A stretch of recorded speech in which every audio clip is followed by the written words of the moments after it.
3 a.m. A sound you don't recognize. You get up. Light under the kitchen door. You open it. A man. A gun. A flash. You have 8 milliseconds before everything ends.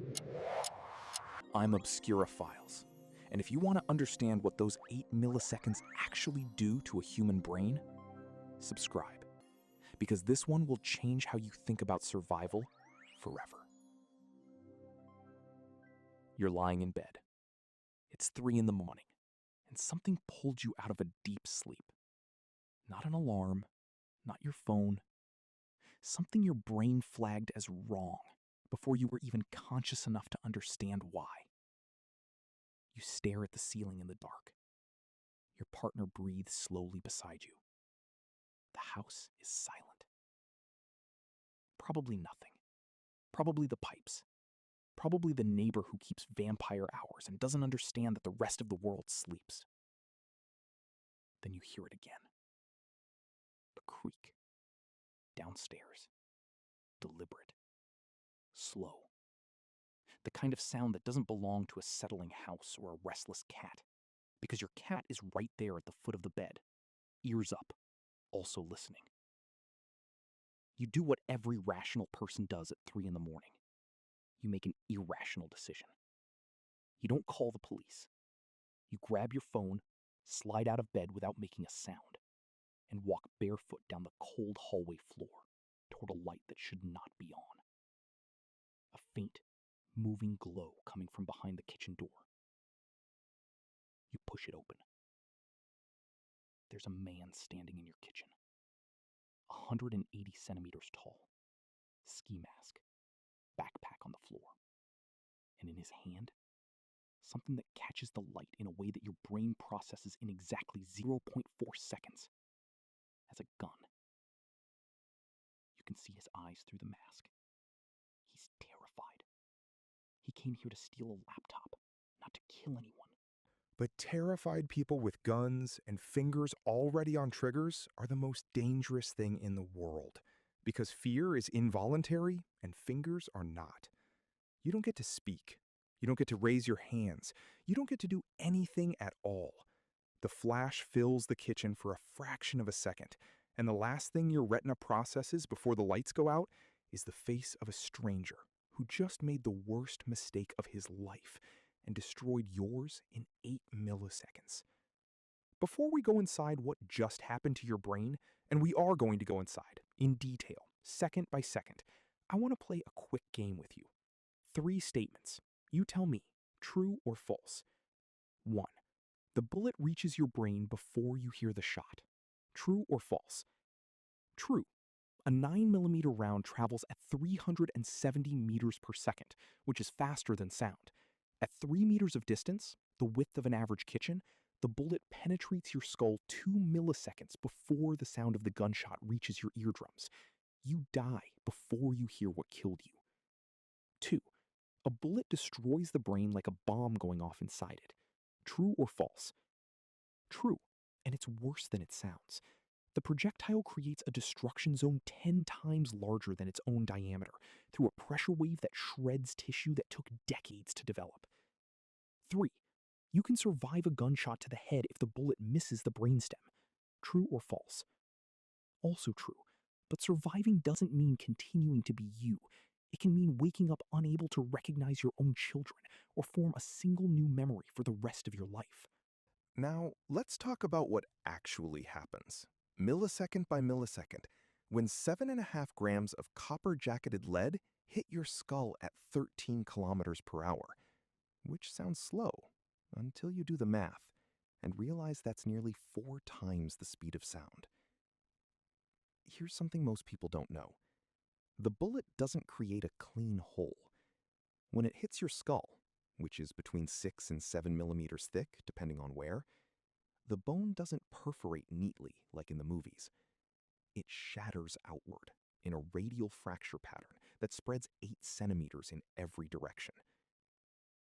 Those fragments of your own skull become secondary shrapnel, traveling inward alongside the bullet, slicing through neural tissue like broken glass through gelatin. Your own skull becomes an accomplice. Think about that. The structure that evolved to protect your brain spends a fraction of a second becoming the thing that destroys it. And here's what makes a bullet in the brain so uniquely catastrophic compared to other injuries. It doesn't leave a hole the size of the bullet. It creates what's called a temporary cavity. The surrounding tissue stretches outward, up to 10 times the diameter of the projectile from the pressure wave, and then collapses back. But the neurons, the blood vessels, the connections that took 30 years to build, don't spring back. They're gone. The brain is 73% water, with the consistency of firm jello. And when a supersonic projectile passes through it, the physics are identical to shooting a watermelon at point-blank range. If you've seen that video, you already understand. If you haven't, trust me, you don't need to. Now, where the bullet enters changes absolutely everything. The round enters through your right temple, and this is where your skull does you the cruelest possible betrayal. The temporal bone is the thinnest region of your entire skull, 2 to 3 millimeters, compared to 6 or 7 at the front. Directly beneath it runs the middle meningeal artery, and the temporal lobe itself, the region responsible for memory, language, and how you process sound, sits right there, exposed. The bullet passes through the bone like paper, crosses the brain, shears through the corpus callosum that connects your two hemispheres, and exits through the left side of your skull, taking a fragment of bone the size of a €2 coin with it. Entry wound, 9 millimeters. Exit wound, the size of an egg. The bullet passes just below the brainstem without touching it, which means you don't die instantly. You get the long version. Nobody wanted that prize. Before we go second by second through what happens next, I need you to answer something in the comments because I'm genuinely curious. If you heard a sound in your house right now at 3 in the morning, what would you actually do? Call the police immediately or go check first? Be honest, there's no shame in it, and it's relevant because the answer to that question is statistically connected to whether someone ends up in a story like this one. Millisecond 0. The bullet enters your right temple. Were you starting to open your mouth? Were you about to say something? Wait, or stop, or any other word that would have been completely useless against a piece of metal moving at 4 times the speed of sound. It doesn't matter. The word never formed. The metal was already through your brain before the thought completed. Between 1 and 50 milliseconds, your legs stop working. Not dramatically. No falling backwards like in action films. You simply lose the ability to stand, and your body drops straight down, cheek hitting the kitchen tiles, the same floor your kids walk across barefoot every single morning. Blood begins flowing from both entry and exit wounds, from your nose, from your ears, because intracranial pressure is bursting capillaries in every direction. Your heart is still beating at 70 times per minute, pushing blood outward, because it doesn't know yet that there's no longer any point. Your heart is like that coworker who keeps sending emails an hour after the company has collapsed. Dedicated, completely unaware of the situation. Between 1 and 5 seconds. This is where it becomes genuinely disturbing. There is still something happening inside your head. Not consciousness as you understand it, but residual activity in zones the bullet didn't directly destroy. Your eyes are open, but your visual cortex is gone, so what remains are fragments. Smears of color dissolving, shadows moving through noise that doesn't resemble anything. The man in your kitchen has dropped the gun. He's pulled off the ski mask, and he's on his knees, hyperventilating. Because he just understood that he came to steal something and ended up killing someone. But you don't see that. You see something that has no name. Your partner heard the shot. They're calling your name from the bedroom. But the sound arrives at your eardrums like a voice shouting from the bottom of a very deep well. Distorted, distant, almost abstract. You try to move. You try to speak. but the connection between intention and action is severed. Your brain sends signals. The signals arrive nowhere. Your breathing has changed into what doctors call agonal respiration. Not real breathing, but the final involuntary spasms of a brainstem shutting down. Irregular gasps, longer and longer pauses between them, between 5 and 15 seconds. Brain activity collapses.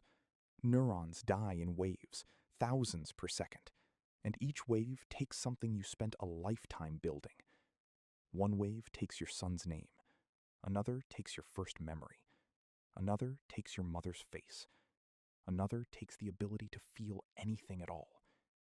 Your limbs twitch with spasms, not because you're trying to move, but because motor neurons are firing randomly as they die, like piano keys playing themselves while the building collapses around the instrument. More than a liter of blood has spread across the tiles, reaching the leg of the table where you eat breakfast every morning. Between 15 and 22 seconds. Your heart begins to fail. The rhythm becomes erratic. 120 beats per minute. 80, 50, 30. Like a clock someone forgot to wind. Your partner reaches the kitchen. The sound they make when they see you is something that will follow the man in the ski mask every night for the rest of his life. But you don't hear it. Your auditory cortex stopped functioning 10 seconds ago. 2 more heartbeats. Weak, spaced far apart, like the last strikes of a drum no one is playing. And then, nothing.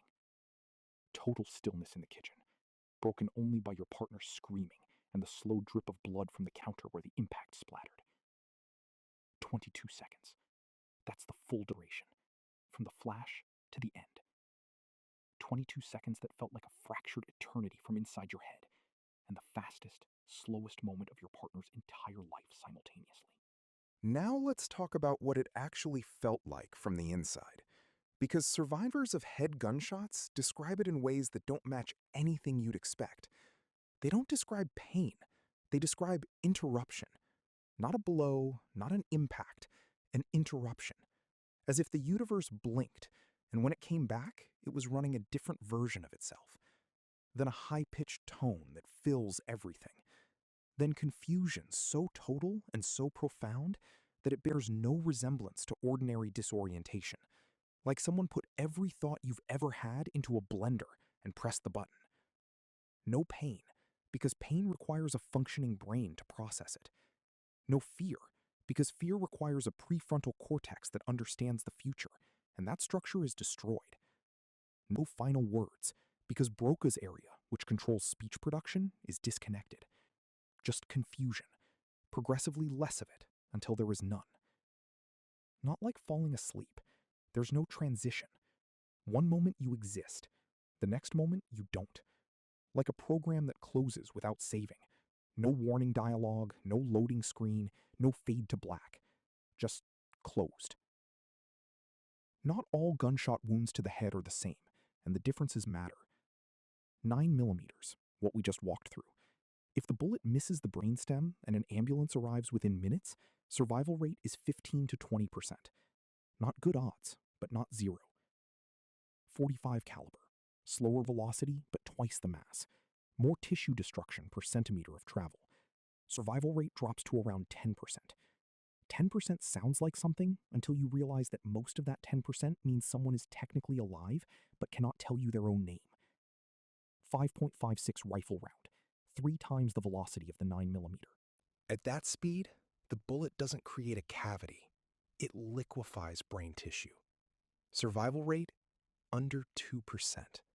And that 2% doesn't speak, doesn't walk, doesn't recognize anyone. Shotgun at close range, 9 steel pellets impacting simultaneously across an area the size of a fist. Survival rate, 0. No documented case of survival exists. If you're asking which one gives you the best odds, the smallest and slowest. And even then, your options range from definitively dead to probably dead. Choose your own adventure, but all the adventures end the same way. Here's the part that doesn't make it into action movies. A gunshot to the head carries a 90% fatality rate. Of the 10% who survive, the majority wake up fundamentally different. Unable to speak, unable to form new memories, unable to recognize the people they loved. The body can survive a bullet in the brain, but the person who existed before the shot almost never does. And the family left behind has to live with someone who has their face, their hands, their voice in fragments, but no longer has their laugh, their memory of shared years, their recognition of the people who love them. It's a form of death that never appears in statistics, but destroys families with exactly the same completeness. Sleep well. And if you hear a sound at 3 in the morning, call the emergency services before you open a single door. The difference between becoming a survivor and becoming a statistic almost never comes down to bravery. Almost always, it comes down to a call that takes 15 seconds to make, and that your ego told you wasn't necessary. If this made you think twice before playing the hero, you already know what to do with the subscribe button.